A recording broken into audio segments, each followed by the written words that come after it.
The NCAA championships are over, and the biggest story from that weekend has to be Jordan Anthony in the short sprints, because he didn't just win the 100-meter dash. He did it after coming into the event as the favorite, because he went 9.75 seconds, slightly wind assisted, and that sent shockwaves around the entire sprinting community. Again, if you didn't know, I'll fill you in. Anytime you run 9.7 anything, people are going to notice. Jordan Anthony goes out, and when he got to the Nationals, he didn't run that well in his semifinal heat. He was the last qualifier, if you actually look at the leaderboards, and that is why he was in lane 9 for the final. And even when he won the final, that race went all the way down to the line. But it doesn't really matter whether you win by an inch or a mile. Jordan Anthony of Arkansas is now the victor. But I probably should have said formerly, because after winning that race, Jordan Anthony let it be known that he is officially turning pro in sprinting. And when you are as fast as he is, and he ended up as the runner-up in the 200, only to a man who was an Olympian in the 200-meter dash and made the finals over in Paris. That happened.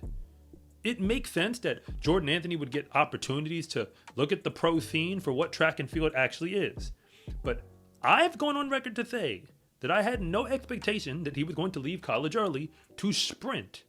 And the reason why I said it is because he was a football player. Notice I say the word was now, because he is a football player, or was, for Arkansas, and whether or not he was a superstar player, we're living in an NIL world now, where if you play football in the SEC, for the world we're living in right now, there's money on the table. But I understand that Jordan Anthony made the decision that he believes is best for him.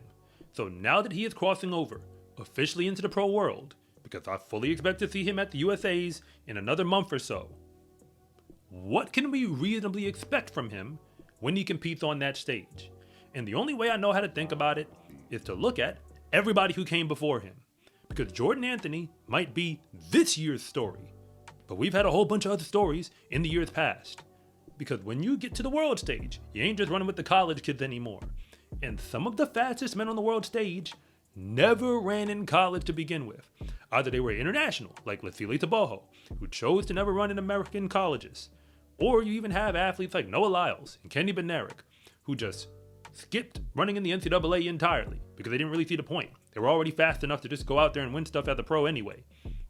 Jordan Anthony will have to compete with them. But the real test is what happened to all the men who came before him, like I just said.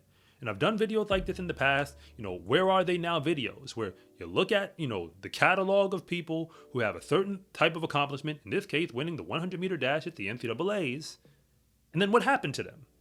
But now that a few years have passed since I last made that video, and Jordan Anthony is here now, and clearly he doesn't plan on going anywhere, let's get a sneak peek into his future through the lens of the past. So I'm just going to break this down, person for person, and work my way back through history. But I'm going to stop in the year 2014, and there is a very real reason. Because the whole point of this is to get an understanding of what Jordan Anthony can reasonably expect for his future career now that he's leaving the NCAA. Again, he had more eligibility, he decided to skip it, NIL, college football, all that is done. He is now a pro sprinter and will be graded on the exact same scale where everybody else is. Where either you win, specifically on the world stage, and get medals, specifically a gold one, or not. Because the lanes on a track do not care at all how fast you ran in college or whether you won a championship or not. Because the Olympics and the World Championships ain't just for the college kids. So here we go. In 2024, we didn't see Jordan Anthony in the 100, and the reason is because he was dealing with injuries. Louie Hinchliffe of the University of Houston was the man who emerged as the victor. He was actually the most dominant sprinter all the way throughout the rounds. I'm talking about the NCAA West Regional, all the way down to the NCAA Championships. He never lost a race. And he wins the 100 in a race where a whole bunch of men in that final were Olympians. Louie Hinchliffe then went over to the Olympic Games, where he competed in a prelim with Noah Lyles and beat him to the line. In the semifinals, he ran fast, just not fast enough, which is why you didn't see him in the 100-meter final. But that was 2024, and now we're in 2025. You probably haven't heard his name at all, because I don't believe we saw him run on anybody's track indoors and outdoors. He's more or less just been hurt. He was supposed to run against Beyond the Wallaza, like there was supposed to be a face-off between them, and He ran a tune-up race before that, got hurt in that race, finished through the line, but the time was, entirely throw it out. And we still haven't seen him. But we don't know what's going to happen with Louie Hinchliffe as for going forward as a pro. The only thing that we do know is that he gets to represent Great Britain. So it'll be easier for him to make world teams representing them than if he were American. I mean, just saying. But the jury's still out. You go back to 2023, though. We do have an American champion from the NCAA. It was Courtney Lindsey, who was representing Texas Tech at the time. And right now on the world stage, he's most well known probably for the 200. He did make Team USA for the 2023 Worlds, that within the 200, but he didn't make it to the final. And he hasn't made Team USA for the Olympics 2024, and now we're in 2025. He might do it in the 100 or the 200, but the 100 looking pretty stacked, and I'm going to get to that conversation in a moment. And for the 200, he probably has a window where that could probably happen, but when you think of, again, let's just talk about the American names. Kenny Bednarik, Noah Lyles, Arian Knighton. Do you really think Courtney Lindsey is going to take one of those guys out? Fortunately, Noah Lyles has a bye, so maybe he can get that last spot, just saying. And then there's Joseph Fahnbulleh from 2022, who swept the 100 and the 200 representing the Florida Gators. Most people see him as a 200 runner because that's what he's been doing on the world stage. He keeps making world championship and now Olympic finals. Like, that's what Joseph Fahnbulleh does.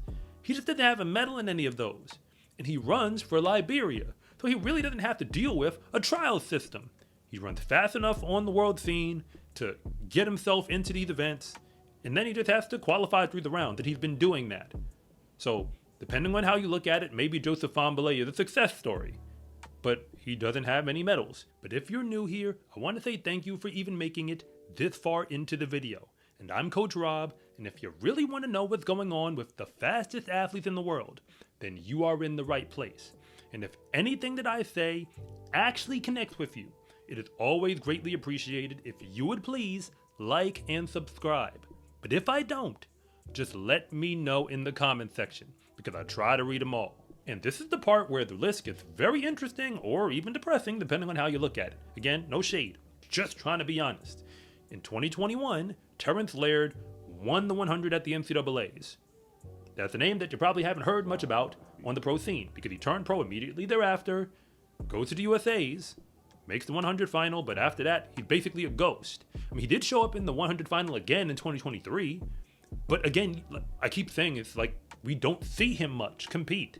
There's even been content out about like what happened to Terrence Laird and where is he? That's a very good question. I don't know when we're going to see him again, specifically competing on the world stage. But he's never represented Team USA in a major championship since the time he left college. And if you skip over 2020, because a whole lot went down in that year, in 2019, you had Divine Odeduru once again representing Texas Tech, who was the champion. He swept the 100 and the 200, and he runs for Nigeria. And to some degree, he's been able to go to the Olympic scene and compete on that level. But we're not seeing him on the track. Forget about medals, like making finals, that's out. But he's not on the track anymore, for reasons that I don't feel like getting into right now. But he's not on the track, and we're probably not going to see him again. At least not for a very long time, if at all. Though, moving beyond, in 2018, we had Cameron Burrell of the University of Houston, who won the 100 in a time that really wasn't that fast, but they were running into a negative headwind, so you can just pass by that. And then he makes the USAs that year, which is, I'm going to come back to that point in a moment, and struggles from that point, like running on the pro scene. Unfortunately, he died tragically, in the next few years after he left college. So, my condolences to him and the family. And then you move on to 2017, where finally you get another name that people actually might recognize. Christian Coleman was the guy that year in college. And I say the guy because running for the Tennessee Volunteers, he swept everything. The 100, the 200 outdoors, and the 60 and the 200 indoors. That was Christian Coleman. Immediately after leaving college, he was still that guy. He beats Bolt, only loses to Gatlin at the Worlds, wins the Diamond League in 2018 because there was no Worlds, wins the World in 2019, and then disappears from the track, once again for reasons I'm not getting into right now. He did come back and make World Finals and things like that, but he doesn't have any more medals of any color from that 2019 moment up until now. He's still competing on the pro circuit, and maybe he'll get a medal, but then again, maybe he won't. Again, it just is what it is. 2016 was kind of a fluke because you had Jarian Lawson win the 100 from the University of Arkansas, who really wasn't a short sprinter at any point in his college career through to that moment. But he won the 100 at the NCAAs. He never really ran the 100 at all after that. He's even gotten world medals in his real event, which is the long jump. So Jarian Lawson was multi-talented. I mean, for the record, he swept the 100, the 200, and the long jump when he did that at the NCAAs. I mean, hey, shout out to him. But when it comes to the world stage as a sprinter, Jarian Lawson is really just not on the radar. And that's because he's focusing on something else. And then you get to the year 2015, where Andre Grasse won the 100 and the 200 at the NCAAs. In the 100, he ran a windy 9.75, just like Jordan Anthony. So I guess that's worth paying attention to. And Andre Grasse has been a factor on the world stage from that moment up until now. I mean, 2016, he's at the Olympic Games, getting medals, wins the Olympics in 2021. I mean, he's helped Canada win, world championships, Olympic championships in the relay. Like, Andre Grasse is a big deal. But individually, in the last few years, he has struggled on the world stage. And I cannot go any further without giving you one more name. Trayvon Bromell in 2014 won the NCAAs as a freshman representing Baylor. He technically ran one more year in college before, transitioning over to the pro scene. But Trayvon Bromell, at that moment, was that guy. Again, he doesn't just win NCAAs the first time he shows up. He goes, to World Indoor and wins the championship when he leaves college. He makes the Olympic team, deals with serious injuries, battles his way back, puts down some world-leading times, finally gets the world medal outdoors in the 100, 2022 to go along with another one he had earlier in his career. Like, the early half, of when he first left college, Trayvon was looking like a real problem for everybody in the world. Injuries are the only thing that slowed him down, and he battled back from that. Remember, these ain't fake injuries. These are the type of injuries that end your career, torn Achilles, stuff like that. And now, Trayvon Bromell is back on the world stage, because some people forgot. Put down 9.84 seconds on the Diamond League, running away from everybody in that field, and he's looking like he's going to be a factor in the World Championship final again. I mean, still going to have to get there, but who you really think got the talent to run with him on Team USA to keep him off this team? Kenny Bednarik? I mean, they can both go. Somebody else is running for third, as far as I can tell. That brings us back to Jordan Anthony and what we can reasonably expect. I'm going to go out on a limb and say this year, 2025, using all that history, as an American sprinter, this is probably his best shot. If your goal is to make Team USA, normally you do it right while you're finishing college, or at least the last year you ran in college. Courtney Lindsey, that's what he did, but he's not the only one. Christian Coleman, Trayvon Bromell, all of these guys had some of their best performances early in their career, like finish the college season, go out, try to make Team USA, pull it off, and then go to the world stage and do things. That is normally what happens. After that year, when you got to adjust to a pro schedule, pro training, normally if you keep your coach or figure out a way to do so, it can make things easier for the transition. But other than that, it's normally a rocky road on the way to success on the pro circuit. And if you are American, because what we're calling the pro circuit still more or less has a focus on world championships and Olympics, which are amateur events that only let in 3 Americans. So good luck out there, because you're going to have to get one of those 3 spots. You had better hope that Americans keep winning world championships in the 100.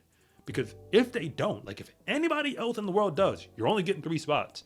Noah Lyles gets a bye this year to open up an extra spot. Because if he didn't, we'd be looking at Noah Lyles, Kenny Bednarik, and Trayvon Bromell right now. That's it. That's your 100-meter team. I ain't taking nobody over them unless we get very new information. Because I only make projections with the assumption that people are going to run at their absolute best, specifically healthy. I don't want injuries to be a factor when we're projecting out. So if everybody's coming, ready to run, those are your 3 guys. But Noah Lyles doesn't count this year, so there's one more spot. That spot could go to Jordan Anthony. It could. But it could still go to Courtney Lindsey, whose name I already gave you. It could technically still go to Christian Coleman. Even though he hasn't run all that well in 2025, that could change. It could go to Fred Curley, who always figures it out by the time we get to USAs. I mean, there's real names out here. Because aside from them, There's a whole bunch of other guys who are showing up to the USAs thinking that they have a shot to make the team. So going forward, we can celebrate the fact that Jordan Anthony was the most dominant sprinter this year in 2025 at the college level. But we're going to have to celebrate that as a historical fact, not as something that we can expect going forward. Jordan Anthony is a pro. It's a decision that he made for himself. And that means he's going to be held to the same standard that all these other pros are. Because track and field is a sport where we don't really remember whoever was in second place. Again, at least in the eyes of a casual track fan. If you're not the one in first, then you might as well be in last. And that's that. Even if it is true that you used to be the fastest man in college. In the sport of track and field, race day is honestly the easy part, because all of the real work gets put in when nobody is watching. When you wear every day is training day gear, you can let the whole world know that your success in competition is not an accident. Order yours at scarecruiting.com/shop or use the link in the description below, and it always comes with free shipping. It's a huge support to me and this channel, so I can continue to make you more content like this. And remember, it is always greatly appreciated if you would please like and subscribe.